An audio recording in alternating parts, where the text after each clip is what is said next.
అభం శుభం ఎరుగని చిన్నారి ఆరు బయట ఆడుకోవడమే శాపమైంది. ఆనందంగా గడుపుతున్న ఆ క్షణాలే చివరి గడియలయ్యాయి. వీధి కుక్కల రూపంలో మృత్యువు ముంచుకొచ్చింది.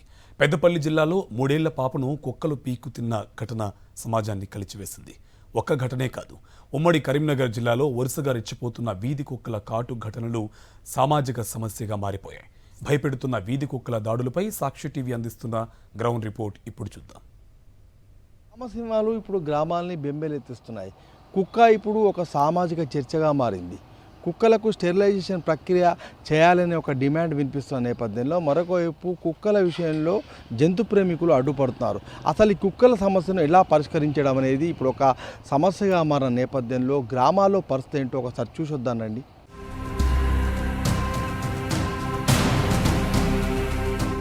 కన్నబిడ్డను వీధి కుక్కలు బలి తీసుకోవడాన్ని జీర్ణించుకోలేక కన్నీళ్లు పెట్టుకుంటుంది మాతృమూర్తి.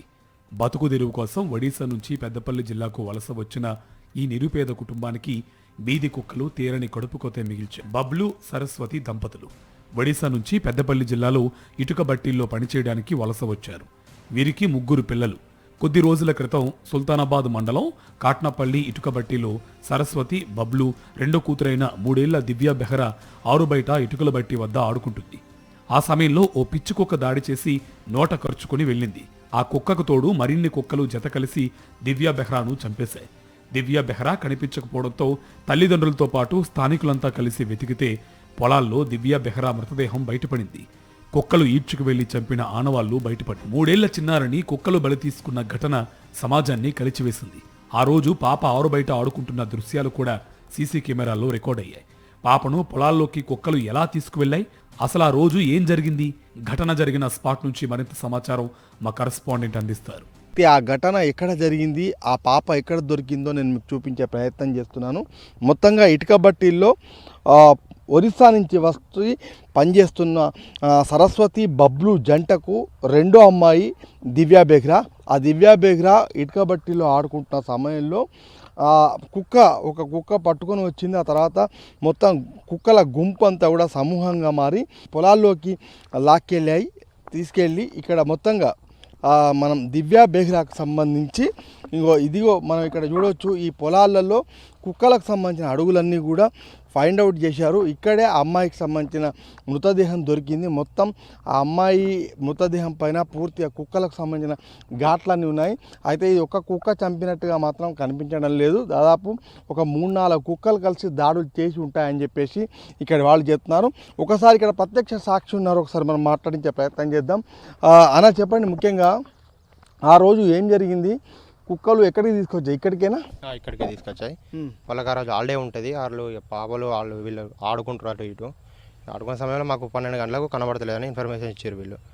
ఆ తర్వాత మొత్తం సెర్చ్ చేసినాం, బట్టి అంతా వెతికినాక ఒక 1.5 అవర్ కంపల్సరీ వెతికినాక ఇక అటు ఇటు చూడంగా ఇక్కడ వాళ్ళతో నేను ఆడుకుని ఇంకో పాప చెప్పింది, ఇక్కడ రాగానే ఆడుకున్నామంటే ఇది అంతా ఎతికినాక ఇక్కడ వేరే వాళ్ళు చూసారు, అంటే మన లేబర్సే చూసి చెప్పినాక మేము చూసే వరకు పాప అప్పటికే చనిపోయింది. ముఖ్యంగా ఒక 3-4 కుక్కలు కలిసి ఆ పాప పైన దాడి చేసినట్టుగా ఇక్కడ ఆనవాళ్ళు ఉన్నాయి. ముఖ్యంగా కుక్కలకు సంబంధించిన అడుగులు కూడా ఉన్నాయి, గుర్తించారు. ఇక్కడ వైద్యులు అదేవిధంగా పోలీసులు వచ్చి దర్యాప్తు చేసే క్రమంలో అవన్నీ కూడా బయటపడ్డాయి. ఇది ఖచ్చితంగా సభ్య సమాజం అంతా కూడా కలిసివేసిన ఘటన అని కూడా మనం చెప్పుకోవచ్చు.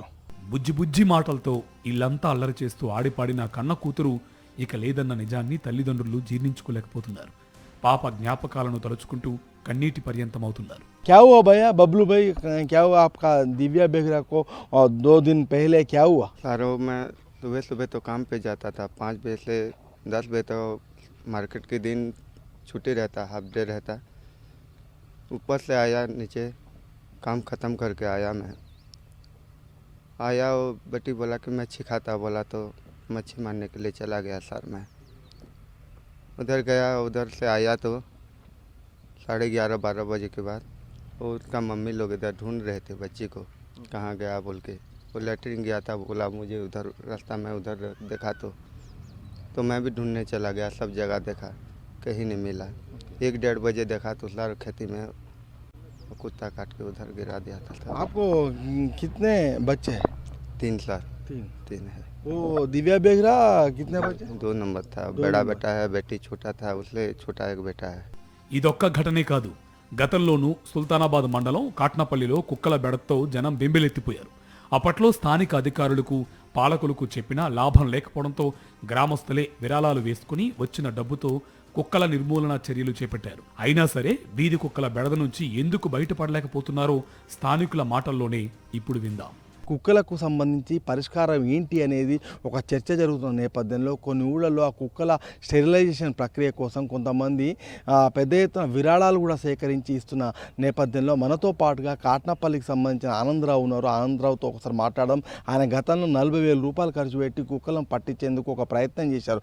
ఏం చేశారో కనుక్కునే ప్రయత్నం చేద్దాం సార్. ఎందుకు అప్పుడు మీరు 40,000 పెట్టి కుక్కలను పట్టించాలనుకున్నారు? ఇదే సార్, కుక్కలు బాగా ఈ ఊళ్ళో కానీ ఈడ కానీ బాగా కుక్కలు బాగా తిరుగుతుంటే అప్పుడు గ్రామ పంచాయతీలో ఇది సర్పంచ్ దిగిపోయారు వాళ్ళు, ఉప సర్పంచ్ ఉన్నాడు ఉండి మా దగ్గర ఫండ్స్ లేవు, మా దగ్గర ఏం లేవు, ఇప్పుడు మేము పట్టించే పరిస్థితులు లేవు అన్నప్పుడు సరే ఎవరికైనా అవసరం కదా కుక్కలు కానీ ఆర్థిక సహాయం చేస్తామని చెప్పి ఆ రోజు కుక్కలు పట్టిస్తే 38,500 రూపాయలు కుక్కకు 500 చొప్పున ఆ రోజు మేము పోయిన సంవత్సరం ఇచ్చినాం. ఈ సంవత్సరం కూడా మొన్న కూడా పట్టించారు, మళ్ళీ కూడా వచ్చినాయి. అంటే ఇప్పుడు ఏమంటారు అంటే కుక్కలు అంటే బాగా ఏదైనా దానికి ఏదో ఒక సొల్యూషన్ లేకుండా దాన్ని సంపాద అంటారు, చేయొద్దంటారు. అది ఒక్కొక్కటి సంవత్సరానికి 5-6 పిల్లలు పెడుతుంది. మరి ఇప్పుడు మీరు ఏమంటారు అంటే ఇప్పుడు ఈ ఇన్సిడెంట్ జరిగే వరకు మీది బాధ్యతగా అంటారు సార్, మాదే బాధ్యత. కానీ కుక్కకు మేము ఏం బాధ్యత చేయగలుగుతాం? దివ్యా బేగురా పోయిన రోజు మీకు తెలిసి ఏం జరిగింది సార్? మీ సీసీ కెమెరాల్లో కూడా ఉంటుంది కదా? మా సీసీ కెమెరాలో ఉన్నది సార్. పాప 10, 33, 35 నిమిషాల దాకా ఇక్కడనే ఉన్నది. బిడ్డ అలా పాప గురించి చూసారు లేదు అని మాతో చెప్పలే, కానీ ఆ పక్క పనులు చెప్పారు. వాళ్ళందరూ వెతుకుతారు అంటారు. వెతికే వారికి ఏంటంటే వీళ్ళు మా వాళ్ళు వచ్చి ఏం చేశారు, ఎందుకు ఎక్కుతారు, ఏమైంది అంటే ఇట్లా పిల్ల కనిపిస్తుంది అన్నాక మా వర్కర్ కూడా వెనుకలాడ పెట్టారు. పోలీసులు డాక్టర్స్ అంతా వచ్చారు కదా, ఒక కుక్క కాటు వేసినట్టు ఒక కుక్క దాడి చేసినట్టు ఉందా, లేకుంటే కుక్కల సమూహమే ఆ పాపని చంపినట్టుగా ఉంది? లేదు, ఒక్కడైతే కాదు సార్, అది ఒక్కడైతే కాదు. ఒక్కడైతే అంత ప్రెషర్ కరుతుంది వెళ్ళిపోతుంది. కానీ 2-3 అయితేనే ఈ పిల్ల అటు ఇటు అన్న కొద్దీ అవి ఖర్చు అనిపిస్తుంది మాకు. ముఖ్యంగా రేబిస్ సోకిన కుక్కల నుంచైనా జనాన్ని రక్షించాల్సిన స్థానిక పాలకులు అధికారులు పట్టించుకోవడం లేదన్న విమర్శలు వ్యక్తమవుతున్నాయి. ప్రభుత్వము ఈ అంశాన్ని సీరియస్ గా తీసుకోవడం లేదన్న ఆరోపణలు ఉన్నాయి. ఈ మధ్య బీర్పూర్ మండలం తుంగూరులో కుక్కకాటుతో ఓ బాబు రేబిస్ సోకి చనిపోయాడు. ఆ ఘటన మరొక ముందే కాట్నపల్లిలో 3 ఏళ్ల చిన్నారిని గ్రామ సింహాలు బలి తీసుకున్నాయి.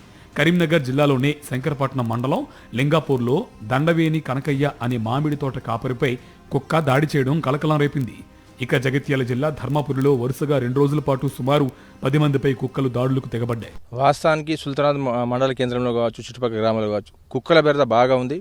దానితో పాటు కుక్కలకు ఒక వింత వ్యాధి సోకిందని చెప్పి కూడా పలుమార్లు అధికారులకు చెప్పినా కూడా స్పందన సరిగా లేకపోవడం జరుగుతూ ఉంది. దీనికి ప్రధాన కారణం ప్రభుత్వ నిర్లక్ష్యం, మరి అధికారులు కూడా దీన్ని నిర్లక్ష్యం వహించడం జరుగుతూ ఉంది. కుక్క కాట్లకు ఎండల తీవ్రతకు సంబంధం ఉందా? రేబిస్ సోకిన కుక్కలు వేసవిలో మరింత రెచ్చిపోతాయా? తగినంత నీరు, కావాల్సిన ఆహారం దొరకనప్పుడు దాడులకు తెగబడతాయా? కళ్ళల్లోకి కళ్ళు పెట్టి చూడడం వల్ల కుక్కలు మనుషుల మీదకు వస్తాయా? రేబిస్ సోకిన కుక్కలకు, ఎలర్జీ సోకిన కుక్కలకు మధ్య గమనించాల్సిన తేడాలేంటి? వెటర్నరీ వైద్యులేమంటున్నారో వారి మాటల్లోనే విందాం. కుక్కలకు సంబంధించి ఎలాంటి జాగ్రత్తలు తీసుకోవాలో, ముఖ్యంగా ఈ ఎండాకాలంలో కానీ వర్షాకాలంలో కానీ కుక్కలు ఏ విధంగా ప్రవర్తిస్తాయి, కుక్కలను పిచ్చి కుక్కలు అని చెప్పేసి గుర్తించడం ఎట్లా, ఈ సమస్యకు పరిష్కారం ఎట్లా, ఇలాంటి విషయాలు మనతో మాట్లాడడానికి డాక్టర్ అశోక్ ఉన్నారు, వెటర్నరీ డాక్టరు. ఒకసారి మాట్లాడదాం సార్. వీటిని ఎట్లా పసిగట్టాలి, ఈ కుక్కలను ఎట్లా గుర్తించాల్సి ఉంటుంది, వాటి నుంచి ఎట్లా అప్రమత్తంగా ఉండాలి సార్? మామూలు కుక్కలు దాదాపు ఇలాంటి దాడులు ఎక్కువగా చేయవు.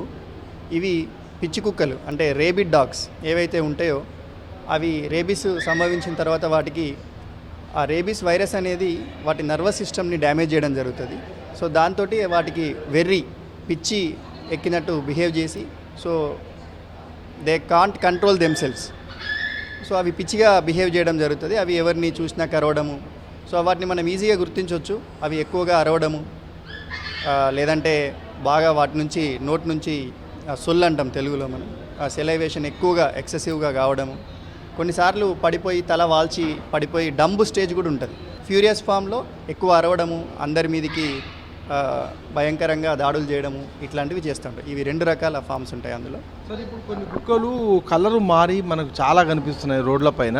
ఆ కలరు మారడాన్ని అది ఏం వ్యాధి, ఇవి రేబీస్ వచ్చిన కుక్కలు గుర్తించాలా, లేకుంటే అది ఇంకా వేరే వ్యాధి అయి ఉండొచ్చా? లేదండి, కలర్ మారడం అనేది అంటే మనం ఎలర్జీ అంటాం అది. సో ఎలర్జీ వచ్చిన డాగ్స్ ఏవైతే ఉంటాయో అంటే ఈ గజ్జి వచ్చిన వాటికి మెయిన్గా అంతా ఎలర్జీ లాగా మొత్తం ఫామ్ అయిపోయి అది అవుతూ ఉంటుంది. ఆ కలర్ మారడం అనేది దీనిలో సిమ్టమ్ కాదు. కుక్క కాటుకు గురైనప్పుడు వెంటనే ఏం చేయాలి సార్?